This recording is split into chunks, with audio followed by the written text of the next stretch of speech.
May 10th in France marks the National Day of the Abolition of Slavery, a solemn occasion meant to honor the memory of victims of the slave trade and promote reflection on a dark period in France's history. This Friday, Prime Minister Gabriel Attal delivered a speech in La Rochelle. This is the first time the occasion has been marked at a port where people were sold as slaves, some 160,000 forced on ships in La Rochelle. Here's the Prime Minister speaking earlier.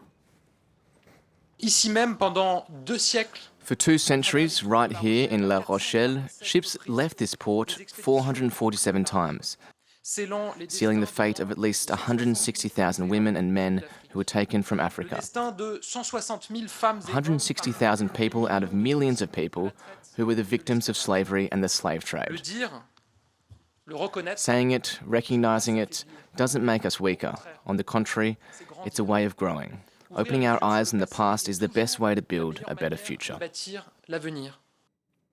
Well, for more, we can speak to Romuald Fonkoua, president of the Scientific Council, the Foundation of the Memory of Slavery. Thank you for coming in today. France, like any other country involved in the slave trade, has had a hard time confronting its past. How do you think the current administration under President Emmanuel Macron has changed things?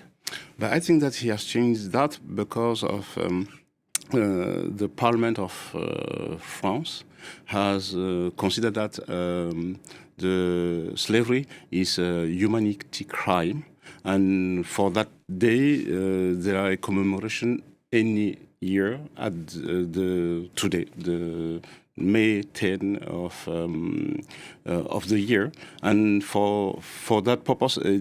I think that is the first time that France was confronting with his past and with his slavery past, and I think it's better to do that.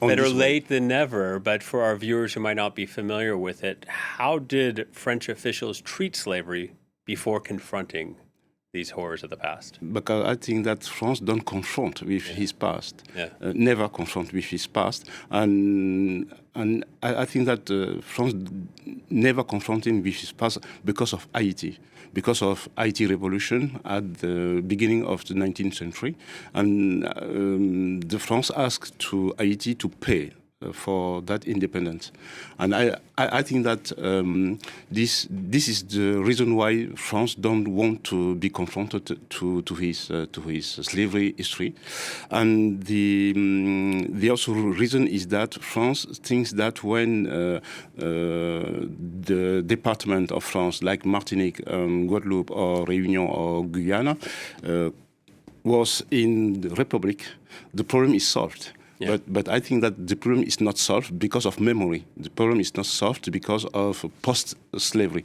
Can you explain that? I mean, we're talking about decolonization and the effects of that generations later. What does that mean for people living today and why those problems haven't been solved? Because I think that all problems of this part of country and some problem of Africa comes from the period of slavery, the problem of citizenship, the problem of liberty, the problem of recognizing the problem of nigger. Can I use this word in France? Yes, those problems are coming from that. From that. And what would the next step be for the French government to take to perhaps heal some of these scars? I think that the next step is for reconciliation of memories of slaves in France and memories of slaves in overseas. And I think that that is the next step.